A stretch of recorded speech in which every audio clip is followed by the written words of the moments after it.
Risk Assessments in Sport, created and presented by Miss Bolton. This video will provide evidence for the Level 3 BTEC Sport unit assessing risk in sports. It is inevitable that at some point in a sports person's career they will pick up an injury whilst taking part. It is the leisure centres, the school PE departments or the event organiser's duty to ensure that they have done everything they can to safeguard you whilst you take part in sport.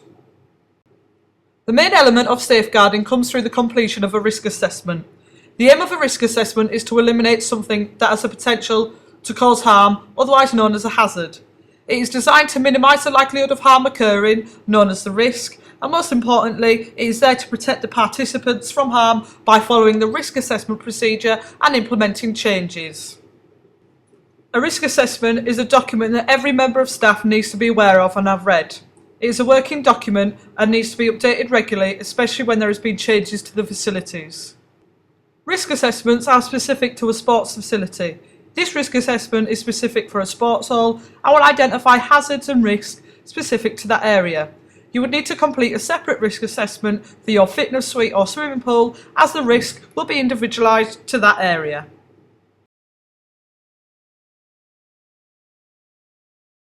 There are three main areas to a risk assessment. Firstly, you need to identify the hazards. Having a good understanding of the area will help to prevent accidents occurring. Secondly, you need to identify those at risk. This can include players, officials, spectators and centre staff. All different groups need to be taken into consideration to reduce the likelihood of injury. Once you have identified the hazard and those at risk, you need to assess the chances of that hazard causing harm. Hazards and risks are measured on a scale, 1 being little or no risk, 2 being a serious risk of injury, and 3 a major risk resulting in a broken limb, amputation or death.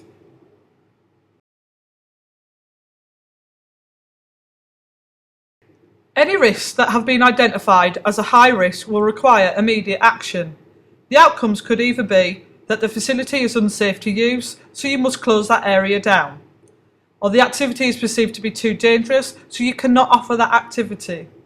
If you can, modify the activity where it is played or change some of the rules to improve health and safety. You must ensure all equipment is well maintained and safe to use. The school sports hall is a multi-use facility. You must ensure that all equipment you are not using is stored away safely.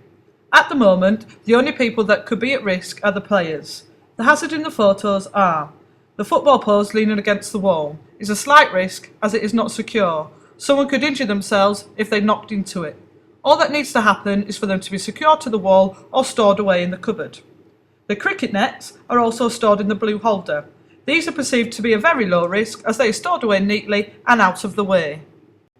Unfortunately, there are a lot of hazards in this photo. As you can see, one student is sat on an upturned bench which is not stable and he could quite easily topple over and hurt himself. To minimise the risk of injury, I would get two students to move the benches against the wall in an upright position. Secondly, the fire exit is blocked by another bench which can be easily removed. And again, the football posts are not secured to the wall and need to be stored away in the cupboard.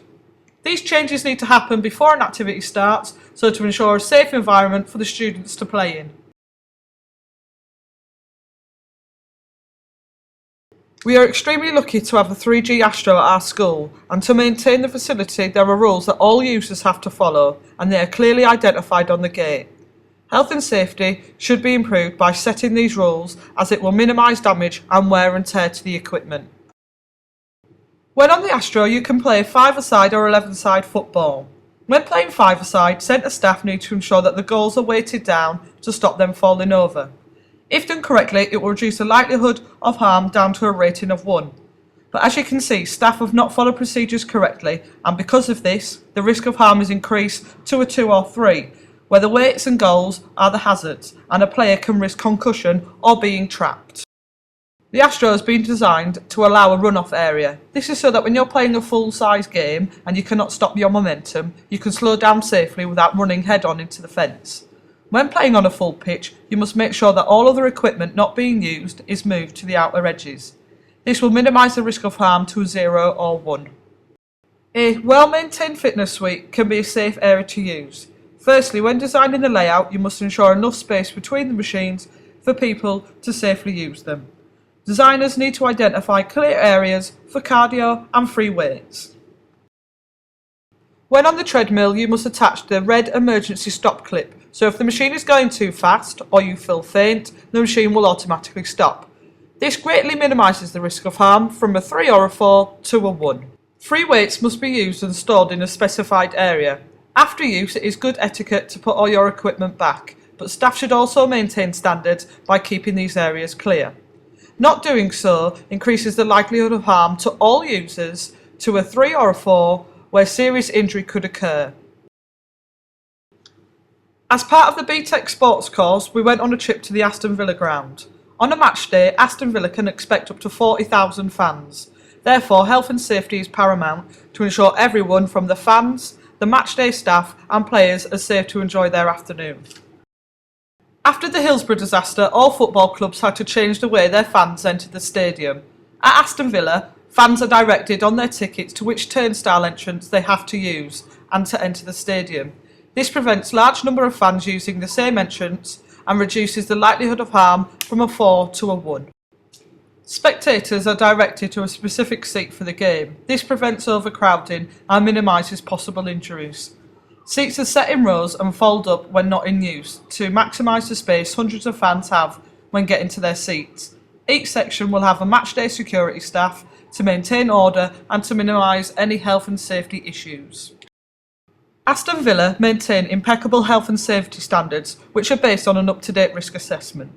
Due to the movement of fans before, throughout and after the game, groundsmen have painted the outer edge of the steps yellow to improve visibility.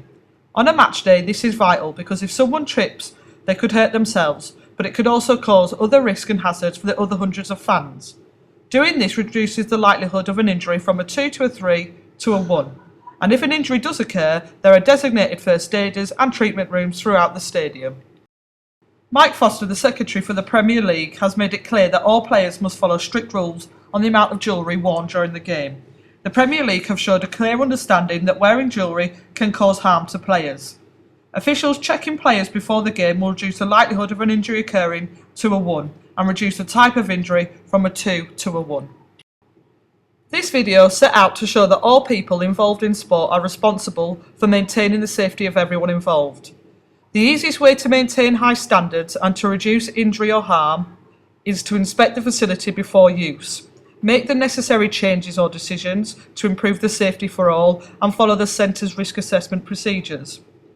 Hopefully this video will show you the students the type of presentation video you need to produce to have a successful assessment grade.